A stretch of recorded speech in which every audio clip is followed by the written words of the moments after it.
Bonjour, comme j'avais promis lors de mon live d'hier, je vais vous lire quelques passages de ce livre.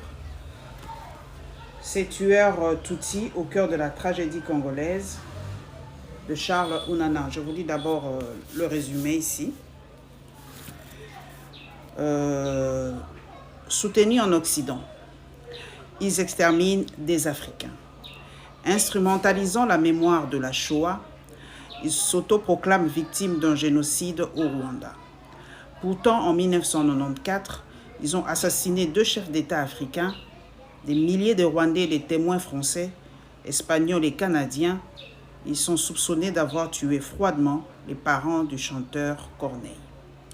En 1997, ils envahissent la République démocratique du Congo, où ils exterminent des milliers de réfugiés Hutus. Bénéficiant de l'impunité, ils violent les femmes et massacrent plus de 6 millions de Congolais avant de faire assassiner le président congolais Laurent Désiré Kabila. Appuyés par des puissances étrangères, ils pillent massivement les ressources minières de la RDC pour les vendre à Kigali.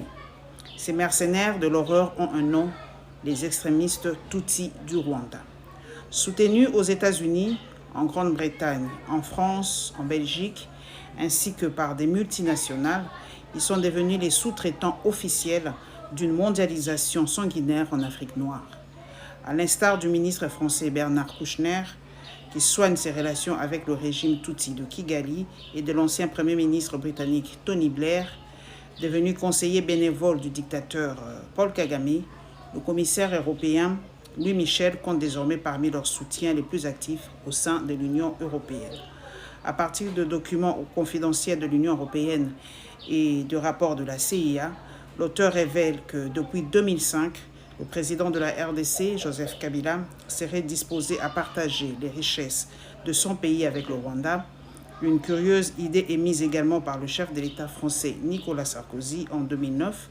Ce document exceptionnel raconte aussi comment l'uranium du Congo a servi à fabriquer la bombe atomique américaine en 1942 et comment le gouvernement américain a formé des extrémistes Tutsis pour déstabiliser l'Afrique centrale sous le regard complaisant de la communauté internationale et des grandes démocraties. Charles Ounana est journaliste d'investigation, auteur entre autres de Le secret de génocide rwandais 2002, Le secret de la justice